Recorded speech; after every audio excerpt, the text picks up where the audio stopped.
Le théâtre négro-africain. Alors ici, on va voir les origines du théâtre négro-africain. Nous verrons les types de théâtre négro-africain.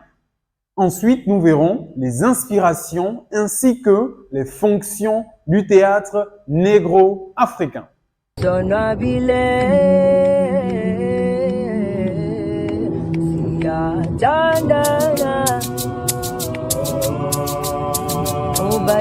Le théâtre négro-africain a en réalité des origines religieuses. Mais attention, ici, on parle des religions qui sont propres à l'Afrique, c'est-à-dire le rite du vaudou et le rite du carnaval, qui consiste à danser toute la nuit pour appeler le dieu de la pluie.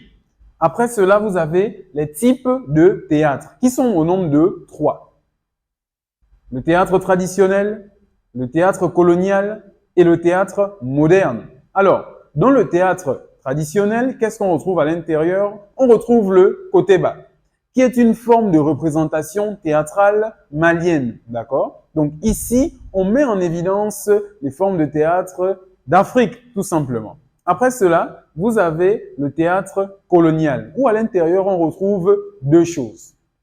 L'ère coloniale ainsi que le passé glorieux de nos ancêtres. D'accord? Donc, l'ère coloniale ici, c'est quoi? Ce sont les relations que nos rois avaient avec le colonisateur, tout simplement.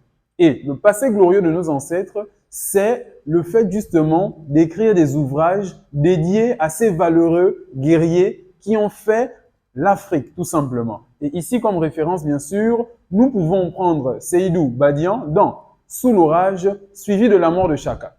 Après cela, vous avez le théâtre moderne, où on va retrouver 4 spécificités à l'intérieur, qui sont le théâtre miroir, c'est-à-dire le reflet de la société, la politique, où on peut prendre comme référence Une saison au Congo d'Aimé Césaire, le passé glorieux de nos ancêtres avec Seydou Badian, Sous l'orage, suivi de la mort de Chaka, et enfin, le monde moderne, d'accord? Et comme référence, bien sûr, on peut prendre La mort du Damel de Mamadou Cissé. Après cela, nous voyons les inspirations du théâtre négro-africain, qui sont au nombre de 3.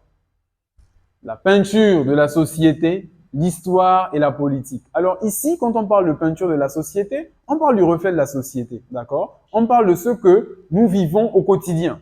L'histoire, c'est bien sûr le passé glorieux de nos ancêtres et la politique met en évidence ici les tares de nos dirigeants africains. Après cela, vous avez les fonctions du théâtre négro-africain qui sont également au nombre de 3.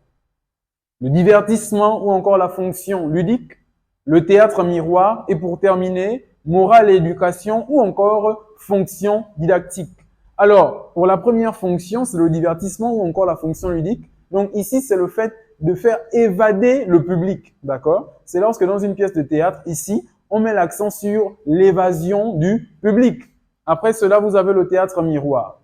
C'est lorsque dans une pièce de théâtre, on se reconnaît à l'intérieur, d'accord? C'est le reflet tout simplement de la société. Et après ça, vous avez morale et éducation ou encore fonction didactique. Donc ici, c'est lorsqu'une pièce de théâtre a pour vocation d'éduquer son public.